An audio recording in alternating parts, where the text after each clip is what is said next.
Welcome to the Thinklings podcast, a conversation where good thoughts help renew the mind with the Word of God. I'm Charlie Carter, and I'm here with Tim Little and Andy Stearns. Let's jump into the conversation.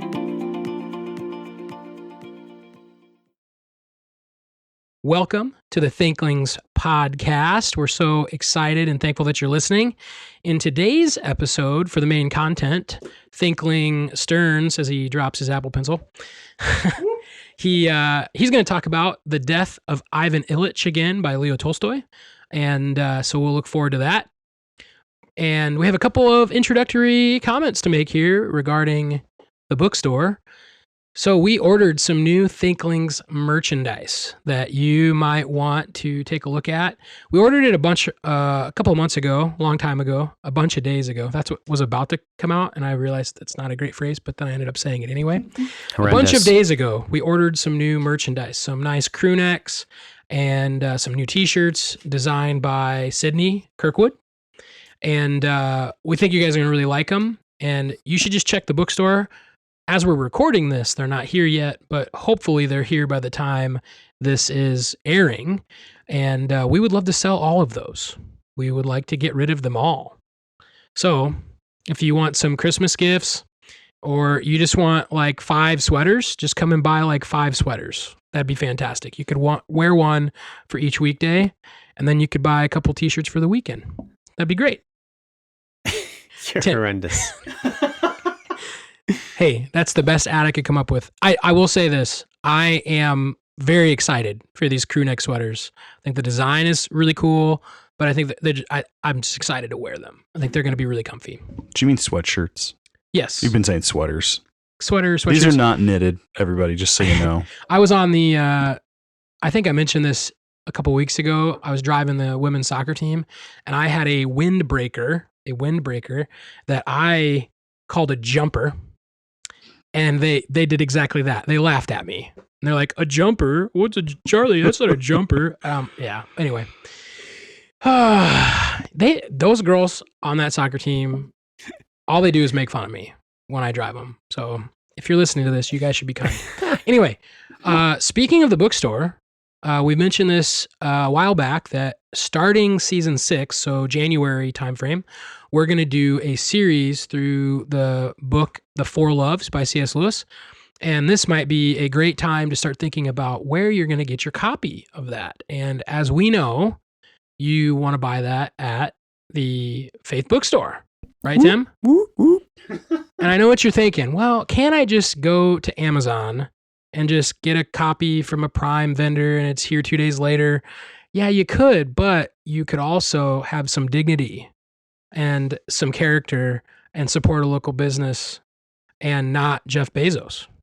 Another thing that's challenging about that is you have to go all the way to the Amazon and cut through all the jungle to find the vendor. It's so challenging. It's so much quicker just to get it here. And speaking of Amazon, I did want to come back and give another discussion about the Rings of Power.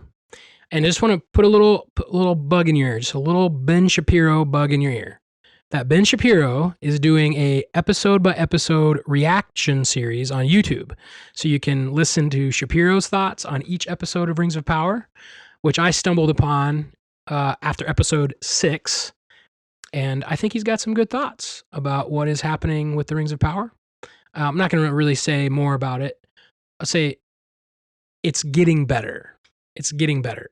I'm getting over the point that it just horrendously mashes up timelines of Tolkien's Middle Earth, like characters that would never have been in a location at a certain time are just there and just deal with it. And I'm becoming okay with it. But the story is getting a little better once you get past the initial bad taste in your mouth. Anyway, all that being said, we have some Thinklings business to tend to. Books and business. Let's talk about some books. For my book this week, I'm going to talk about the Tale of Three Kings. I'm still working through this, and all I'm going to say is if you've not read this book before, I would very much recommend it. I was given a free copy by Brandon Fritz, and Charlie has read it, and Tim has read it, and I had not, and so it's like my late night reading. It's kind of a story. It's not what I was expecting, guys. It's good, and it's very convicting. Mm-hmm. It's interesting. What I would say is I think he's doing a really good job of applying good biblical thinking about the stories, the narratives that he's going through in ways that I don't think I was expecting to have it applied, and often hurts. Mm-hmm. So I'm really liking it. I'm not ready to say anything. I just got to Absalom. So I'm like maybe halfway. Would you like to give a squishy rating? No, I think I need to get all the way. Well, We've already rated it. The Squishy, two of Yeah. us. Yeah. a squishy 7 or 8. I mean, it seems like it's up there. It doesn't. I would say this: it's not a super deep book, No. but it is deep into your soul as a book goes. Yeah. And I think I'm reading it very disjointed. I'm reading it, and a couple weeks later, I pick it up a little bit more. And I think it's one of those that maybe reading it sustained over a short period of time would be a little better for me. I keep forgetting like what happened. I don't know. Here's the thing. It's a story, but like a Christian living book, like a Jerry Bridges book, you can only read like a couple pages. It's so convicting. And it's weird. It's not that kind of a book, but it has that kind of an effect. So I'm liking it. I'm really liking it. Good recommendation, guys. Yeah. Shout out to, we're recording this. This is homecoming week. No, Ye- it says Global Reach. Global Reach. No, as we're recording. Yeah, this right is now, yeah, this homecoming week. So if you're listening to this like way, way later than October 3rd, that's when we're recording it. So there's a guy coming on our campus this week, which I can say this in the recording because I don't think it's public knowledge today, but by the time it's released, it will be. One of our alumni awards for homecoming is going to Dave DeLeon, who's been a pastor at Open Door Baptist Church, where Tim's grandma is in attendance. That's not till Friday. Yeah, this is being released like 3 weeks from now. Oh, that's right. Oh man. So I'm gonna mute my mic and go back. That's what I just said. That as of today, it's not public, but when this airs, it is public. So he's congratulations, Dave! You won the award. Okay. Oh my word. So he assigned Tale of Three Kings to me on my internship. And he said, Charlie, I want you to read this twice over the summer. And He's the one. Yep. Oh, I owe that man. And so I'll just say this about it. I like to give it out because I think it teaches one thing really well. And that one thing is humility. Mm-hmm. What is humility? What does it look like? And then it gives you a very nice narrative style look at humility in the life of David, contrasted with two other kings, Saul and Absalom. So a lot of guys have gotten that book from me over the years. But yeah, it's a good book. What am I going to do for books and business? Oh, yeah. You can pick whatever you want. Something I've been studying recently is the book of Daniel. And we're going through it on Wednesday nights at Maranatha Baptist Church. And a couple of weeks ago, when this is airing, we went through Daniel 4. And this is where Nebuchadnezzar has a second dream about this big tree and it gets chopped down. And Daniel comes and interprets it and says, "This is you." And just want to share an insight. And I'm kind of interested to hear what you think about this insight that I'd never quite put together before. It's a parallel with something else that has happened in the Old Testament. And so we talk about, or we have talked about Deuteronomy 8 a number of times on the podcast, and kind of getting a view of God's plan of sanctification, even in the Old Testament, that he took them through the wilderness and he's trying to teach them through difficulty. And as I was studying Daniel 4, it kind of hit me like, it's exactly what he does to Nebuchadnezzar. Like he intentionally takes him out into the wilderness to humble him, to show him that he's prideful.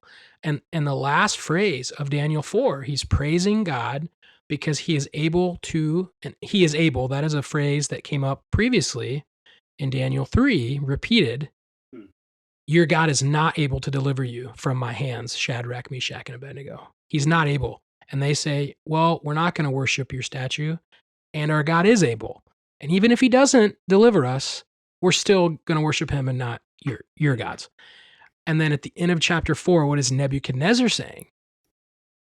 This God is able to humble those who are prideful.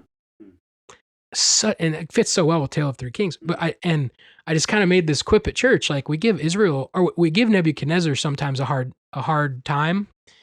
It's like he's this wicked ruler of this other nation, but he got it in 7 years in the wilderness, and the nation of Israel needed 40. So on that timeline, we should be like kind of praising him. It's like he kind of got it a lot quicker, which, those two ideas aren't directly related, as if like the length of your trial relates to your spiritual dynamics. That's not true, but it's just interesting parallel that I thought of, observed. And so I don't know what you guys think about that, but that's something I've been studying recently. We're going through Daniel at our church. Pastor Ziller's walking through it, and it was interesting as he walked through the end of the Nebuchadnezzar narrative. Like, it was kind of a really good view of Nebuchadnezzar. He like really did turn, and then the next kings following were like total idiots. And it was funny. I don't think I'd ever seen, and I think I only thought of Nebuchadnezzar as like the wicked guy, but I hadn't really paid much attention to when he like humbles himself. Thanks for bringing that up. Yeah, and the way that we've been teaching through it at Maranatha is, I think you're seeing people's theology lived out in their own action. And so why does Nebuchadnezzar build a 60 cubit statue of himself? And what does that reveal to you about his theological beliefs? And then you have Shadrach, Meshach, and Abednego, and they don't worship. And what does that reveal to you about their theological beliefs? Then you have the Chaldeans mixed in there. That's all chapter 3.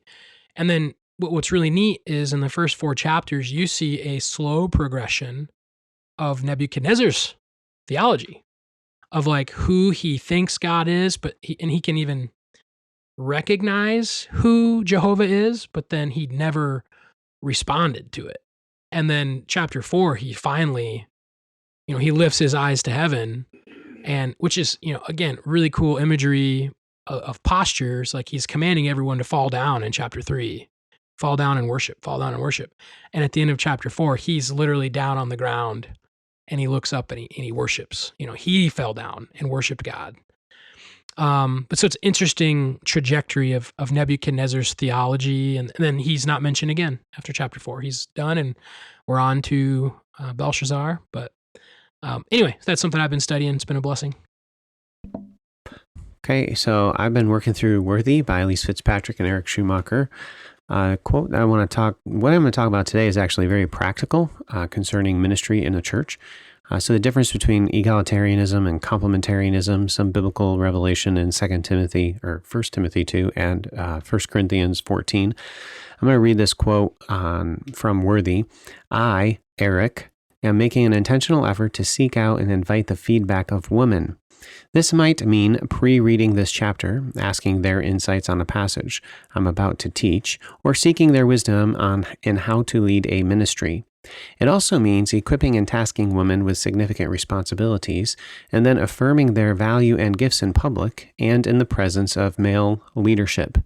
God has given them strength and wisdom that are a gift to the church. I don't do this to make them feel good. I do this because I need their help. I do this because I see it as a God-designed and biblical way of life, leadership, and ministry.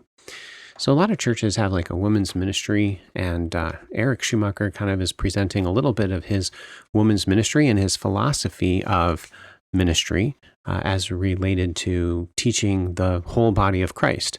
And so an egalitarian is going to minister to the body of Christ a little differently than, say, like a complementarian, and there's going to be some variations between all of them.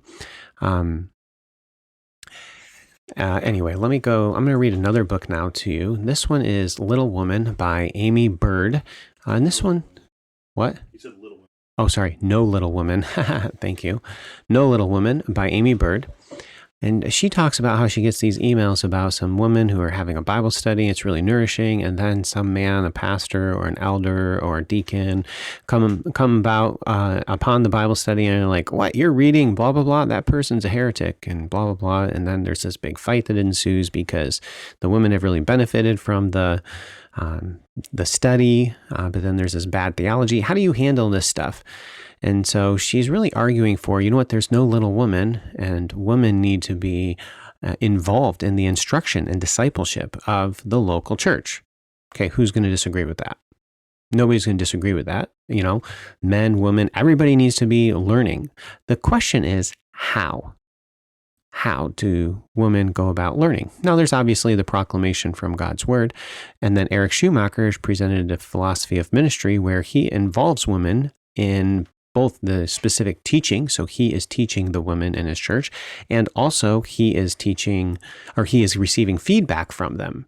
Do you understand? The receiving feedback means they are a primary audience that he is investing in, and he's targeting intentionally. Do you see how it affects his philosophy of ministry? Well, Amy Bird is kind of arguing that same point in this book, equipping all women in the household of God. So the pastor has a responsibility to teach the women. Let's see here. Well, I'm running low on time, so I'm just going to skip her book on that. Now, if you think through, though, some of these comments in the New Testament, for example, 1 Timothy 2, verse 11, let a woman learn quietly with all submissiveness. I do not permit a woman to teach or to exercise authority over a man. Rather, she is to remain quiet. And so there's that text. And then there's also in 1 Corinthians 14, as in all the churches of the saints, the women should keep silent in the churches, for they are not permitted to speak, but should be in submission, as also the law says, which, by the way, that's a really interesting statement, which we'll revisit later. If there's anything they desire to learn, the text states, let them ask their husbands at home. Then he states, for it is shameful for a woman to speak in a church. So a lot of people are, these are all exegetical issues, and we're going to talk about this text and that text and so on and so forth. But the biblical model is actually that the man is the head of the household, and so he is the primary discipler of his household. Now, we think of that as like, man, we need male leadership. Men, you need to lead your homes. And that's exactly right. And when we think of leading your homes, who are you supposed to be leading? Well, your children. You need to be investing in your children. You go to Proverbs, my son this, my son that, my son this, my son that. Men, you need to lead your children. But we don't ever emphasize or talk about that the man is actually supposed to be the spiritual leader of his wife. That is the biblical model. And the reason these women are learning bad theology, teaching bad theology, and all of this stuff is because we have a vacancy within the home of a biblical man. Biblical masculinity includes a man who loves the truth, has a passion for it, and leads his wife in it. He's teaching her. He's investing in her. This is the way that God designed it. And as far as like a practical model, it's not much, but there's been a time or two where somebody, my wife may have done this or that or whatever, and then, I hear about it on the ride home or something. It's nothing big. I'm not picking on anybody at church or whatever else. But actually, I've told my wife and instructed her, if somebody has a problem with you, I don't want them to talk to you. I want them to talk to me. And if you've done something wrong, guess what? It's my responsibility to do, to guide, to lead, to instruct, and to be the head of the household. This actually also protects my wife from other men who are teaching her. Okay. Now the pastor has a responsibility to teach. All right. But an average man in our congregation does not have a responsibility to be teaching my wife. And I've had conversations about that. It's my responsibility to lead my life. My wife is my responsibility as a biblical man to husband her. So this has massive implications for early church ministry. And I believe that this is the biblical model stemming from Genesis through the law into the New Testament. And the reason we have women who are starving for biblical truth is because we don't have men, husbands, that are really leading them. So a little bit of feedback there just on this philosophy of ministry difference. Study it out for yourself, and there's my books and business. All right, let's have a conversation about death again. So this fall, I've been going through a series on death. We went through Ecclesiastes 7. And in Ecclesiastes 7, it says, it is good to think about death. It's better to go to a funeral than to a party. And then we went to Psalm 90, where Moses says to teach us to number our days, is to count up how many days we've been around. And we talked about the implications of counting your days. The idea of calculating came up. So today, I had not planned to walk through this book today, but I thought it was interesting and it fit with the theme. So we're inserting it here. So I had been driving home from camp this summer and I listened to the book, The Death of Ivan Ilyich by Leo Tolstoy, and it was really interesting. It's a classic novella, I should say. And the story, it hit me that it's all about death, and there might be something worth thinking about. So the background, or what should be behind all of this, is our instruction by Solomon in Ecclesiastes to think about death. And so this story is going to be a story about a man who lives and then he dies. And I think, even though I don't think it's giving a good theology of life or death or anything else in it, I do think that it will have some benefit for those who seek to be wise, because you're going to be confronted with some issues related to living and dying in the story. And then secondly, I think that there could be benefit to a certain group of people on reading this. So, for example, we'd mentioned in the Ecclesiastes 7 episode that we normally trivialize death, either by not thinking about it at all, or by making light of it. So in video games, we're blowing people away and haha, or we just like shy away from it. But this is a pretty grim tale by the end. And it's not really you don't really read this to get like a bump or make yourself happy. It's more of like, oh, wow, this guy's life really ended badly. But I think there can be some value to it. So let me go ahead and set the table. And then what I'm going to do is I'm just going to narrate through the high points of the story. Well, high points, the story, and then the big moment. And I've listened to this and I've done some research on it. So I didn't get all this my first read through. If you go to read this, you probably won't either, and that's okay. But I do think this is a thinking book, and so that's okay. All right, so just a little bit about the author, Leo Tolstoy, first. He was a terrible husband. That's just all there is to it, okay? He's a Russian Orthodox Christian. He was a terrible husband. How does it develop that? No. The book doesn't say anything about it. I'm just telling you about the author. Tolstoy was a terrible husband. Leo Tolstoy, the author of The Death of Ivan Ilyich. He was a bad husband. He and his wife had a very strained marriage. And later in life, now he's Russian Orthodox, he's Russian. And at some point in his life, he has this moment, and I need to research it more to get a better read on it, where he sort of, I don't think I would say he converted, but something happens and he gets taken and captured by the Sermon on the Mount. And so he becomes, and depending on what website you're reading, he definitely became a Christian pacifist. So this was like a Dietrich Bonhoeffer moment where Bonhoeffer gets captured by the Sermon on the Mount and then becomes a pacifist. I was going to say one of your favorite theologians. One of my favorite theologians, exactly. Yeah. No. And he's not my favorite theologian, listener.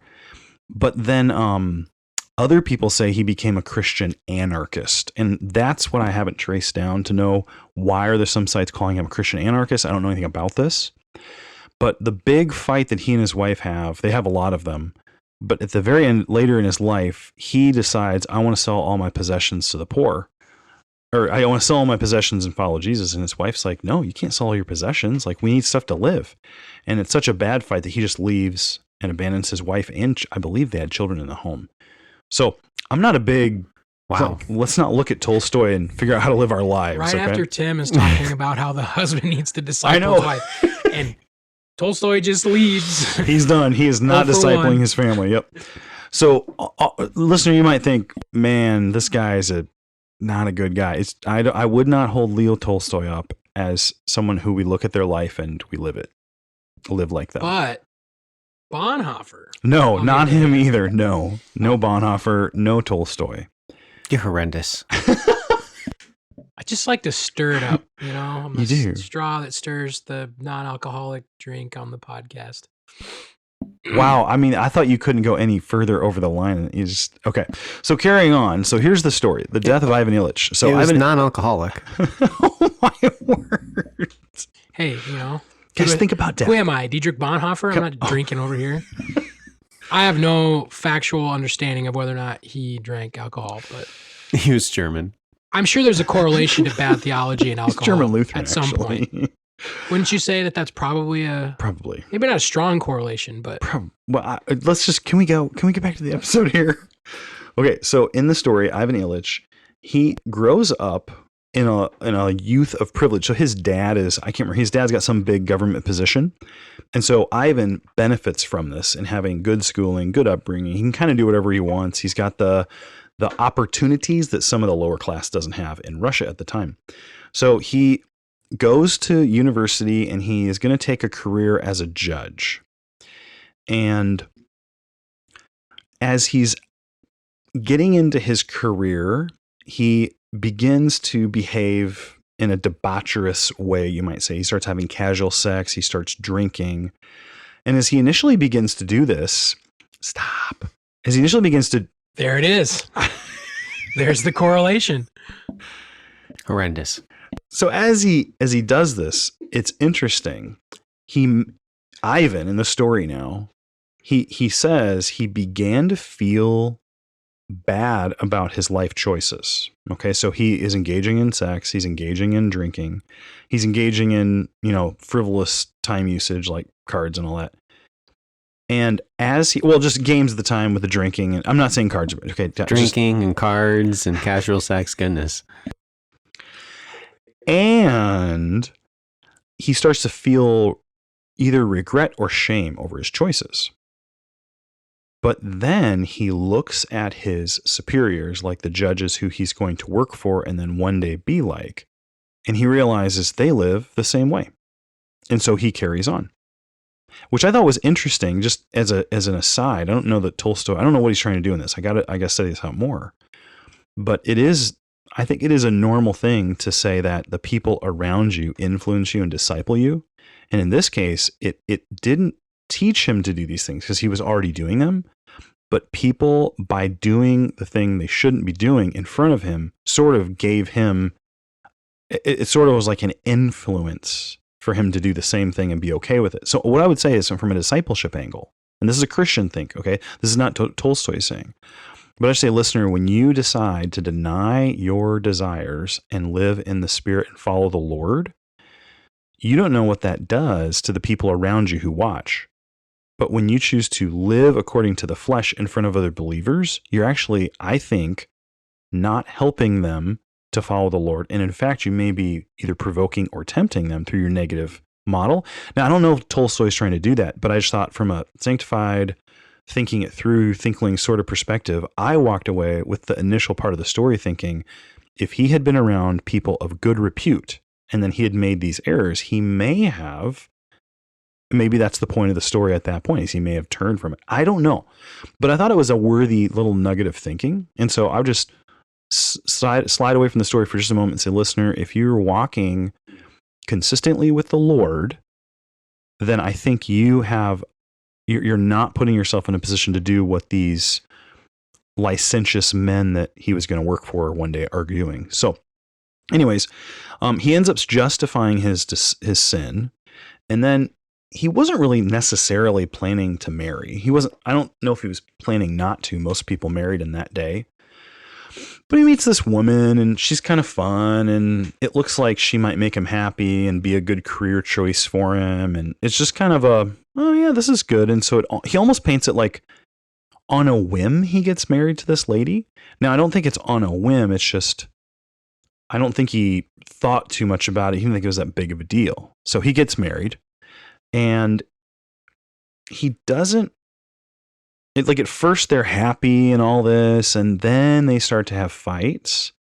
And so that's where I would say that's like the early life of Ivan Ilyich. Okay. So he's ascending this ladder, this corporate ladder. He's trying to make a happy life for himself. He's trying to have all the things he can want. Then he ends up marrying this girl and he thinks it's going to make him happy. And it ends up causing him problems. Okay. So that's the early life. Let's shift to the midlife of Ivan Ilyich. In the midlife, he has a very unhappy wife. She's doesn't have as much money as she wants. She has kids. She's exhausted all the time. She's snappy. She nags. She's argumentative. And a lot of this is because she's so overwhelmed with what's going on. And there's I would assume the normal married experiences. Now, this is Tolstoy writing from his world of Russia and his own bad marriage. So maybe you're seeing that. I don't know. What are you going to say? Well, that's what I was thinking. I was wondering if it was like him in his life. Yeah, I don't know. So it'd be interesting. I don't know how autobiographical this is. I don't think he's primarily try and do that, but I don't think you can. But we tend to write from our experiences. Like, Exactly. I'm really looking forward to talking about where the red fern grows and how Rawls is like interacting with his own life. We finished it like last week. He reinterprets his own childhood, but then he dramatizes it and changes it and fictionalizes. Yeah, he changes parts of it. Mm-hmm. Yeah. So that's why I'm thinking it might be something similar where it's fictionalizing like your own struggles and stuff. And I don't think it's not there. I would definitely say that. I don't know, like, how is it just bleeding in because that's his experience? And so I think I agree with you there. It's hard not to think that. So he's got an unhappy wife. He's got an unhappy life. And so then what he does is Is that where the phrase "happy wife" in happy the life original came from? Russian? I think that's it. Original the Russian. answer would be "da." Yeah. So anyways, it's at this point that he tries to fix his life, and the way he does that is he begins to try to make more money and try to make his wife happy and buy a better house and get a better job, and it doesn't really pan out that well. There is a moment at which he's trying to get a better job, and he just through serendipity, just happenstance, finds out there's a job opportunity that's not being mentioned, or he was going to lose it or something. And he stands up for himself, goes in, like, gives him kind of a big tongue lashing, and ends up getting this big promotion. And so it ended up being like, could have been a bad thing, turns into this really good thing. So he's making all this money. And so what he does is he buys a bigger house, and he's going to get this nice house he's trying to get a better house for his wife. During this time, I want to say one more thing before I go on. When life gets bad with his wife and his family, he begins to escape through his career. So after dinner, he's got to go and review case files. And during the day, he fully throws himself into his work. And then the narrator, or Tolstoy himself, Ivan points out, somebody points out in the book that he learned how to clinically approach a court case. And by that, he simply means to be completely detached. He finds a very objective, computational way to look at a court case without actually considering the people coming to court. So it's depersonalizing. It's not real people. It's like, here's this. And he gets really good at this depersonalized handling of the court cases. And so he's able to, if you think about it like this, if you have no empathy, sympathy, or love for the people in front of you, you may decide something differently as a judge. And he's able to fully detach. And when they have questions, he sort of answers in these obscure ways, but it's very like clinical, modernistic. It's really, he doesn't get super specific here, but it comes up later in the story. So we just want to plant that little time delayed fuse and keep moving. So that's his midlife. So he buys this house. He gets this really nice house. Now we want to go to the section I'm going to call the accident. Okay. He buys a house, and it's in a town over. And so talks to his wife, and he says, I'm going to go live there for a couple of weeks and get it just right. And then when it's ready, I'll send for you and we'll move out here, and it'll be like this big thing. He's really excited. He points out how he's so excited how she's going to respond.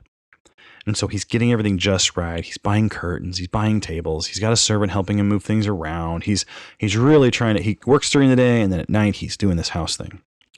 And it's going to be so great. And so one night he goes to put up a curtain, and he puts the ladder up, and he goes up the ladder. And as he reaches out, he slips and falls off the ladder. And as he falls down, he has this like seemingly insignificant accident where along the way down, he hits his side really hard. And he's able to stand up, walk it off. His side's kind of sore, and it like hurts. But that's it. It's just, he kind of has this injury. And so he's kind of limping around for a little while. Gets the house done. His wife and kid shows up, or kids, I can't remember how many he has at the time, and she's delighted, and he shows her around, and it seems like it's kind of going well for a little bit there. So that's the accident. Now, it doesn't seem like that significant of an accident, but the way the author tells the story, you know something happened here with this little accident. I think he fell down and hit a door handle on the way down, or like a knob of something, and his side really hurts. So now we want to talk about the next segment I'm going to call the illness. So we've had the early life, the midlife, the accident, and now the illness. So from this point on in the story, he's sort of attained the things that he wants to attain, and they're not really changing his scenario much at all. While at the same time, he's starting to have this bad temper that flares up at times. He also has a really bad taste in his mouth. Not like metaphorical, like he literally gets this bad taste at times in his mouth. Can't figure it out. His wife at this time is really frustrated with him, and she kind of starts to become very aloof. So they live in the same house. They kind of exchange pleasantries, but she's occupying her time going out and going to parties and taking her daughters here and there and all that. And then he's occupying himself, go to work. But at work, he's noticing he's getting a little more brain foggy, gets this weird taste in his mouth. He can't really focus. There's something's going on. And all the while, his side still hurts. So he finally decides to go to a doctor. And this doctor approaches him completely clinically, completely depersonalized, and starts saying things like it could be a floating kidney. It could be, there's like random stuff he says down there. And he prescribes Ivan some stuff to do and to take.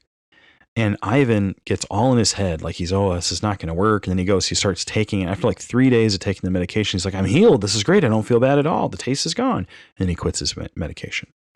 And then time goes by and it comes back. And he does this weird back and forth swinging of like, do I take it? Do I not take it? Do I take it? Do I not take it? And then his wife is like, you really need to go to the doctor. And he doesn't want to go to the doctor again. The doctors didn't treat him well. He's really frustrated how depersonalized they treated him. And he starts to think this is really serious because it gets really bad. And so now's where we're going to move from the illness to the death. But the only thing I want to point out is that that's where he begins to be treated from this point in the book on by the doctors the way he treated all of the people he worked with. He knows this is serious. He thinks this is going to kill him. And by the way, there's a lot of question about like what the illness was in real life. And I don't think anyone knows what it is. You kind of think it's appendicitis. You kind of might think it's cancer. And so some people would say it's this or that, but they kind of wonder if Tolstoy doesn't purposely have it, just as a like, you don't know. Yeah, it doesn't. It's not really that relevant. Yeah. And if you've ever had any sort of a medical issue where you don't know the cause and you go to doctors and they don't know the cause, then I think that gives you an approximation of what Tolstoy wants you to think Ivan's going through. Yeah, that anxiety and tension, what's really going on with me? Yeah, and you don't know how bad is this? Am I going to die? Am I not? And Ivan thinks he's going to die. So then is this all in his head? Is it a real illness? There's a lot of questions. But he starts to just really hate the doctors because they treat him the way he always treated everybody. And here's where he starts to get really sick. He can't go to work. When he goes to work, he can't focus. He's starting to have lots of pain. And it's at this point he sort of comes home and he's mostly at home sick and bedridden. And from here on out, he at a certain point starts to kind of waste away. And his wife basically just says, oh, go back to bed. I'm sure you'll feel better. And then she leaves. And he can tell she knows he's going to die and she's not saying anything. She's just living her own life. It's really grim. So he ends up having this servant guy who will do helpful things around the house for him. And he's just super happy. And he can't figure out why the servant guy who has a horrible life is so happy. And here he had all these things and he's dying and he regrets his life. And it ends up that in the end, there's no way to fix it. Doctors are coming to his house and giving him like pain meds that knock him out for 3 or 4 days at a time. And he has this violent death where he like basically screams for 3 days and dies. He tries to tell his wife, who comes to see him on his air quote deathbed at this time, and his son. He holds his son's face and he means to say, forgive me. And then he says something else like forgotten be, or it's like something gets messed up. And even in trying to like regret his life to his family, he gets it out wrong. And then he dies. That's it. That's grim. It is. It's literally like you think the author's going to make a point or tell a story or like he's going to get reborn at the end or something. And I don't think he does. So now I think the problem is this is my first time through. And I think in a book like this, there's probably a lot more going on. So one guy that I read online said, what's interesting is he went up this ladder and then he fell off the ladder And so what happened in the first half of the book, he's climbing this ladder of life. Hmm. And then the seemingly insignificant thing happens and it knocks him down. And so it's talking about how fragile life is, which goes back to the Ecclesiastes 7, the fly in the ointment, life is fragile. There's other people who have different thoughts on it. But what I was going to say is, now you guys haven't read it and I haven't done the greatest job in explaining it. But why? What do we do with a grim ending like that, where there's not a lot going on that like gives us a lot of, it's just a dark ending. Like, what do you do with that? Do you have any thoughts? I'm not even sure how to ask that question. It reminds me of The Stranger by Albert Camus. Yeah. And it's kind of like, what is this? And the whole point of that book was, well, guess what life is? It's absurd. Yep. You can't figure it out. Life stinks. And so it kind of strikes me as almost that kind of a flavor, a very hopeless, very godless, very evolutionary kind of a world. And so, guess what? You can't figure it out. Weird, dumb, bad things happen. So I don't know. That's, at least as you've told the story, it kept coming into my mind was The Stranger by Albert Camus. I don't know if I'm saying his name right. It's French. Yeah, it's Camus. Is that the guy that is referenced in that Ecclesiastes textual commentary? Yes. In the definition of Hevel? Yeah. So Hevel, what does Hevel mean? Is it vanity? Is it absurdity? And some have argued that it's absurd. Yep. And they view Ecclesiastes.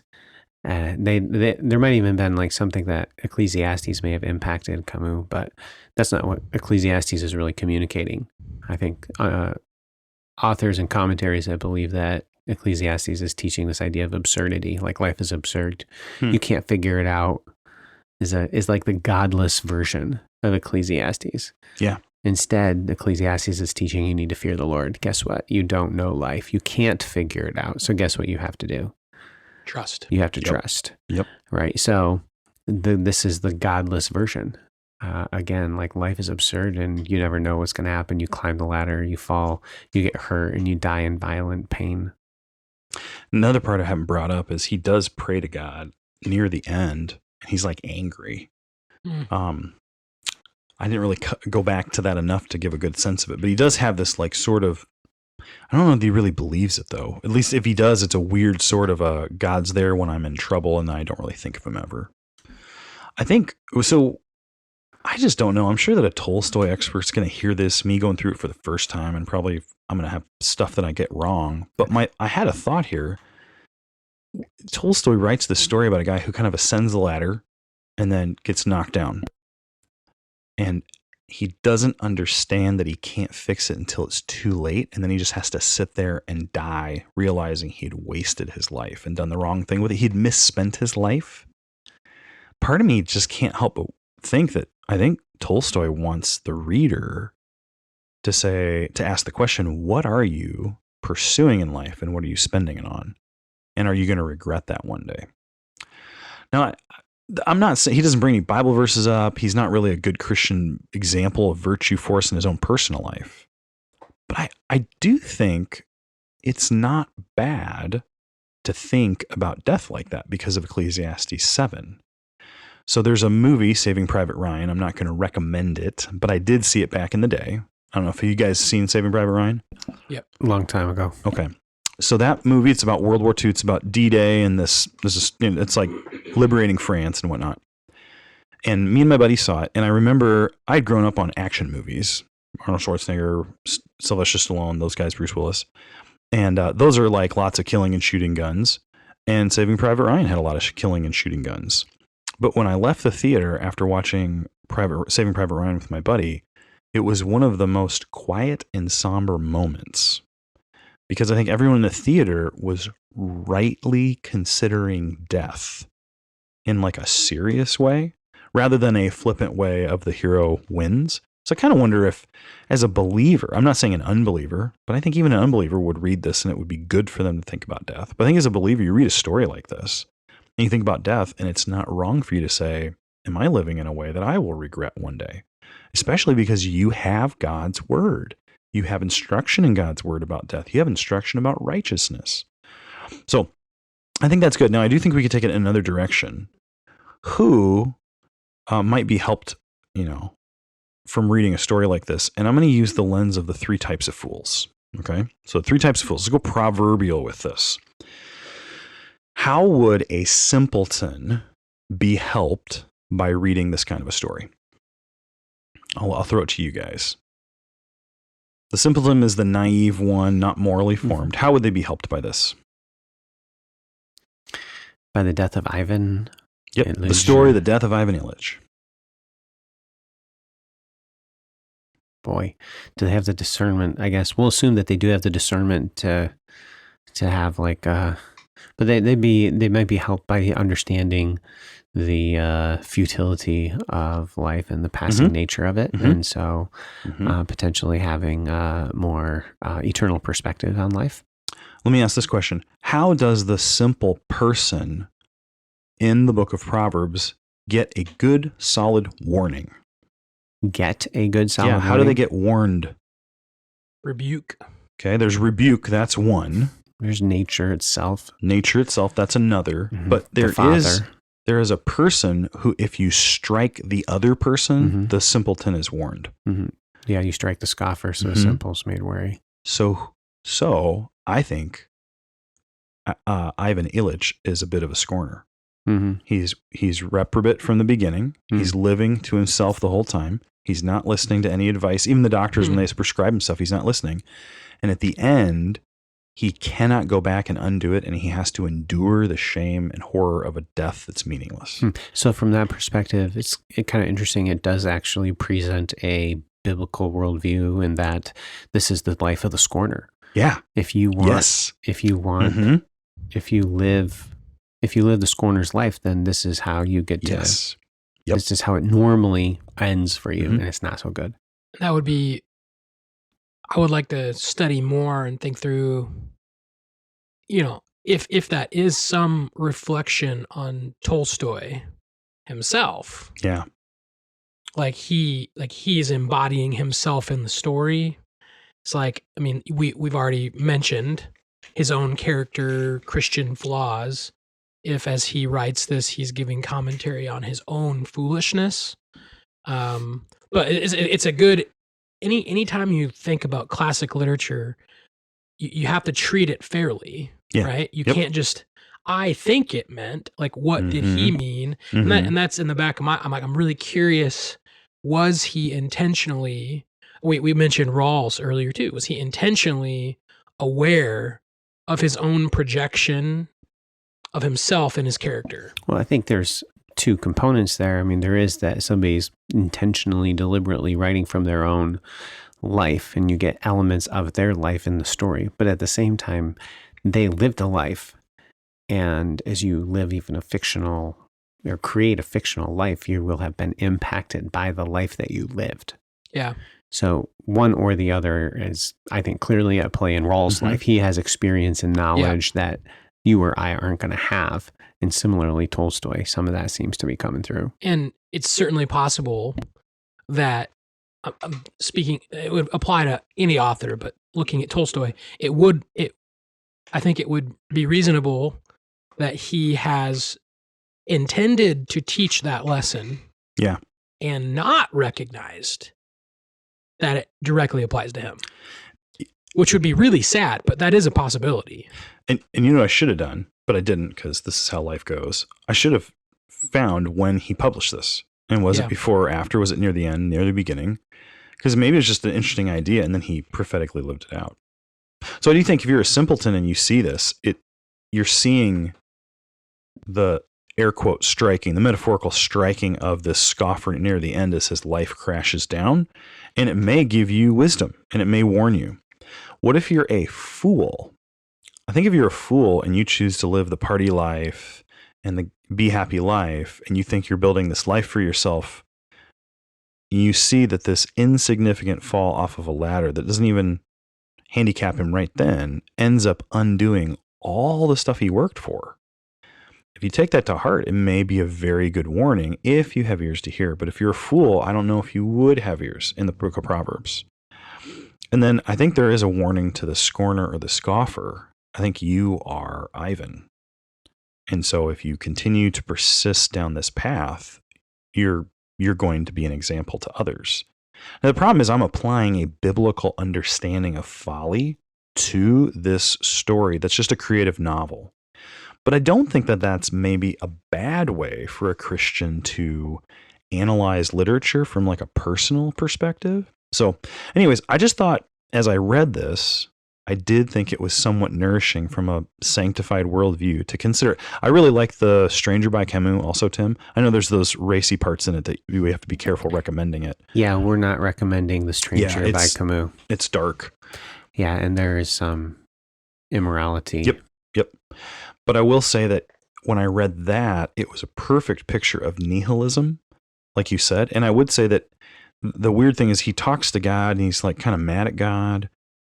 So it's a little bit more like rebellion in this book, but there's still this dark, nihilistic, kind of like the idea of waste. I've wasted something and I can't get it back. So I would just say, if you're interested, there's nothing inappropriate in this book that will be bad for you to read or anything. It is dark. And if you are living a life that's a profligate life and you're just living it for yourself, just remember that one day you're going to die and you'll stand for account for your life. And there is a way that the Lord has for you to turn from that, repent, and live a life to Him. And you can live a life that's pleasing to Him. Mm-hmm.